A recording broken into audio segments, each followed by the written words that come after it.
Over the last century, the Arctic has warmed by 3.6 degrees Fahrenheit and is warming at twice the rate of the rest of the world. In July of 2018, 5 of us went to the gates of the Arctic National Park and Preserve to study pollinators. On the trip were Jessica Ricken, entomologist for Denali National Park, Al Smith, ranger for Anatuvik Pass, Leah Nides and Everly Jazzy, SEA intern and ranger, and myself, Cindy Smith, artist in residence for photography.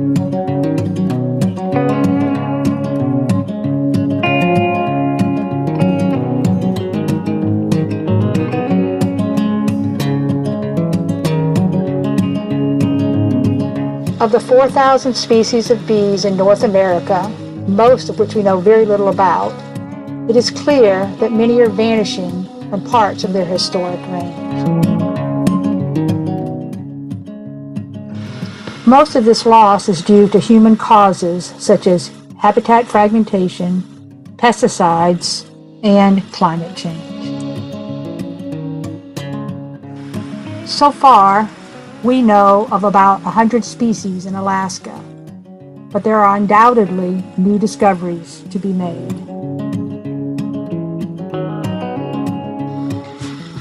Though there are many types of pollinators, there are few to no bumblebees in the Amazon, Sub-Saharan Africa, Australia, and most of Southeast Asia. However, bumblebees are well adapted to live in cold climates.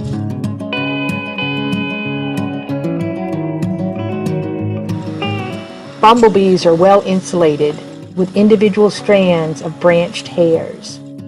They're able to shiver their thoracic muscles, which enable them to raise their body temperature by up to 60 degrees above air temperature. This ability to shiver allows them to gather nectar and pollen earlier in the season. We set out to study the diversity of Arctic bees along the Keelik River. Flying out of Bettles, we land at Lake Tallulah.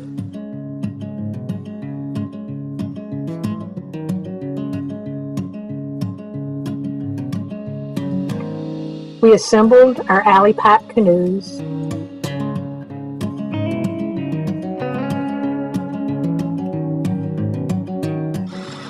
set up our tents,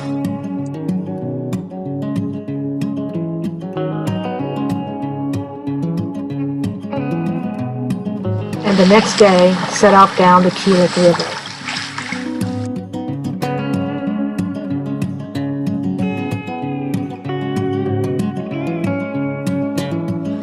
Our goal was not to cover mileage, but to find varied and suitable habitat for pollinators. We timed our trip for early July, when the wildflowers were in peak bloom. Some bees dig holes in sandy soil and cliffs.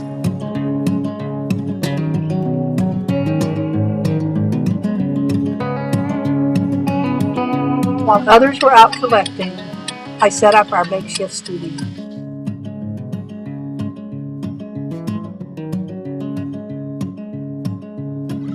We set up the studio inside a tent without the fly.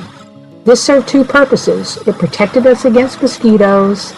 It helped us to recapture bees that woke too soon.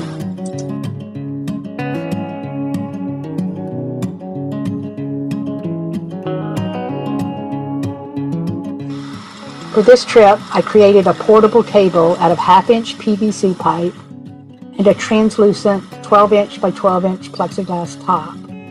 We found that the paper plate helped move the bees around more quickly as they woke.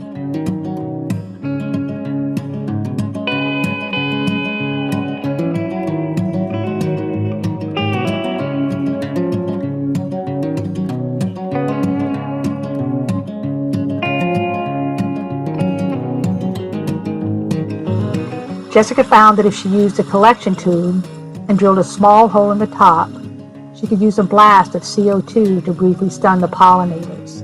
This gave me time to take the photograph.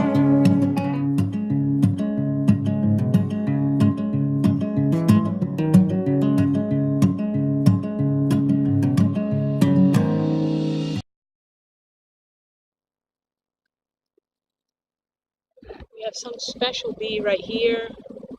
It's taking a while to wake up. We're using compressed CO2 like you would use to clean your computer with. And somehow that seems to stun them. Some bees take longer to wake up than others. I've just learned that these little orange sacs on here, which I'll do photographs of, show that it has a pollen sac on it. And I had a little trouble with my flash.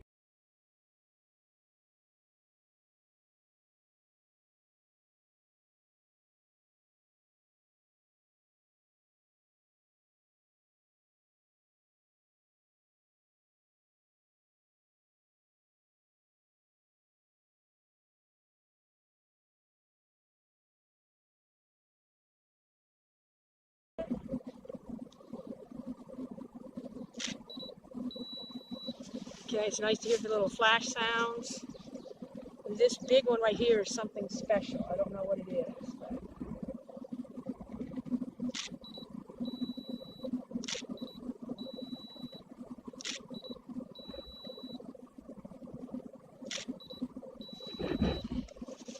And what I was trying there is focus stacking.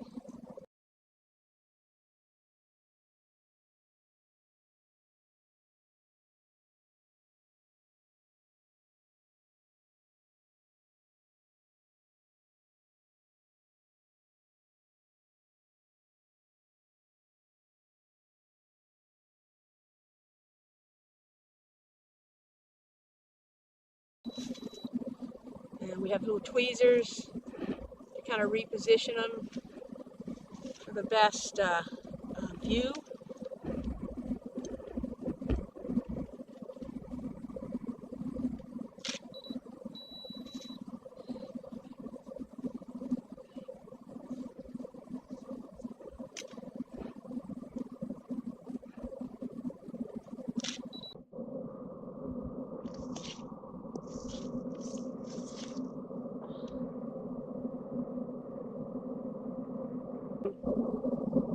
So far, the system, I think, seems to be working. We'll know more once we get it in post.